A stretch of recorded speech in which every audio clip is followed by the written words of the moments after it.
cuervo y el raposo.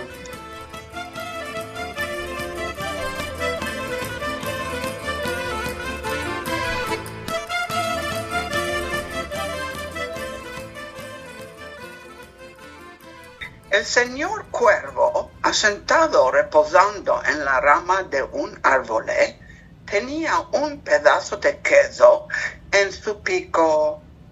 Vino el señor Raposo, atirado por la olor del queso, y le habló palabras hermosas ansina. Buenos días, Monsieur Cuervo. Sos tan generoso. Sos tan hermoso para mí. No te digo ninguna mentira. Si tu cantar es tan hermoso como tu plumaje, sos el rey de los moradores de esta chara.